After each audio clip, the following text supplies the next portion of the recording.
Now, I have no problem admitting that Wes Anderson is probably one of my favourite filmmakers working today, and I know that, people look at Wes Anderson movies and go, oh, they're sort of movies for hipsters or whatever. I disagree. I've always found Wes Anderson's movie to have a lot in them for people, a lot of sort of complex themes, and they always have a beating heart. So, needless to say, when his latest film, The Grand Budapest Hotel, came out, I was so excited to see it.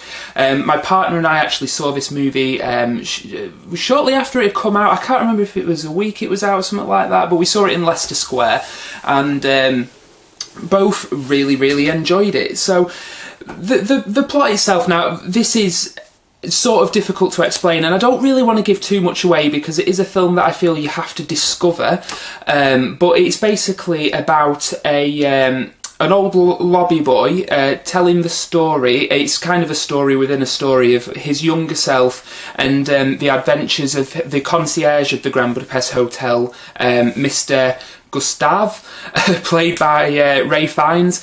It's a film really about sort of a missing painting and just sort of loads of different intersecting plots and characters, and it's all a bit whimsical, a bit weird, and it's just a big fat sort of sugar-coated cake of a movie. The plot, like I say, at the centre of it, it's about a sort of a painting and the plots that spin out of that, and I can't really go into any more detail because I don't want to sort of ruin all the nice little strands that are there for you, but at its heart, it's a film about the young lobby boy Zero and the concierge played by Ray Fiennes and their sort of adventures together. So the good points of this movie, and they are in abundance, is that Ray Fiennes is an actor who, he's an actor. He's a great sort of thespian actor of our time, and one of the best working today. But he's also one of the funniest and probably has some of the best comic timing of anybody working today. And it's not very often that he gets to show that, because I'm trying to think of other movies. The only one I can think of is probably In Bruges, where you get to see him doing out-and-out sort of a comedy character. And he's brilliant in it, and he's brilliant in this. Now, you look at the script and the dialogue that Ray Fiennes has to deliver, and it's also carefully crafted and timed, and there is so much dialogue to spout.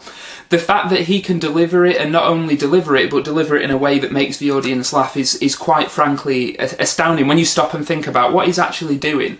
Ray Fiennes is just fantastic, and I can't sort of gush enough over Ray Fiennes and his performance in this movie. He's absolutely brilliant. You also have supporting actors coming along, a lot of famous faces. You have F. Murray Abraham as the older Zero, and sort of Ray Fiennes' partner in crime.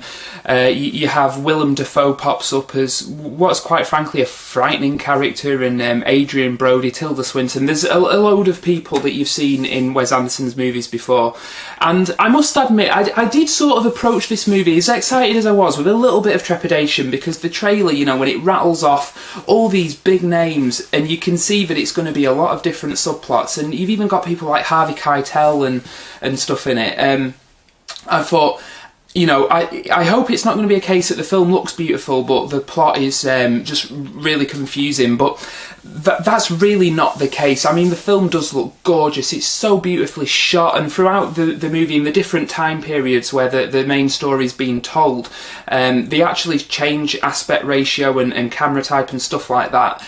It's shot so beautifully. I mean, Wes Anderson's movies always do look amazing. You could pause it at any point and have a painting.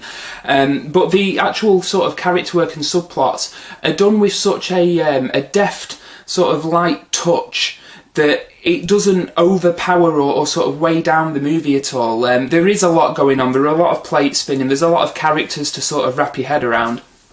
But it's so light on its feet and fast-paced that it doesn't matter. You pick everything up, and it's all really easy to understand. And I was quite relieved at that, because I did think it could be a little bit confusing, sort of as it started. So there's that I think it managed to pull off. It's probably the best looking. Just to go back to the cinematography, it's probably the best looking of Wes Anderson's movies so far. It's absolutely absolutely gorgeous to look at. It's actually funny as well, because I know a lot of people, Wes Anderson's sort of sense of humour isn't for everyone, but I have to admit that I laughed out loud, you know, a few times watching this. I probably laughed more watching this than I did the other sort of big comedy that I saw this year, 22 Jump Street. I thought the Grand Budapest Hotel was funny. There is one scene between Ray Fiennes and Willem Dafoe, and I won't give away what happens, but I must have annoyed everybody in the cinema. I was laughing so hard. So it is really funny as well. So you know, it's light on its feet. It's funny. The characters are very engaging. All the actors are great. I mean, you know, it's an A-list cast, and they are all brilliant. There's no weak link in the bunch, and it's just very much, it's probably like the most Wes Anderson movie ever. It's like when you see a shot of the landscape, you know, it's model work, or the hotel itself sort of looks like a cake. I think it's a model, but it's sort of hard to tell. You know, you do look at it in some scenes and you go, oh my god, is that a cake that they've made? But it just looks absolutely incredible. I'd say that if you're a fan of Wes Anderson already, this is for you.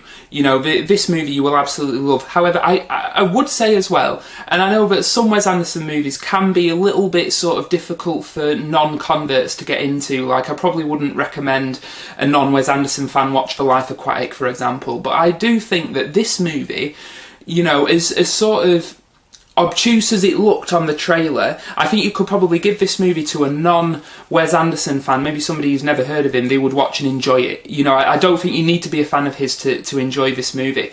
It is one of the best movies I've seen this year so far. It's fantastic. As I say, the plot, I don't want to describe it here because I don't want to sort of ruin all the nice little character interactions or what everybody's up to.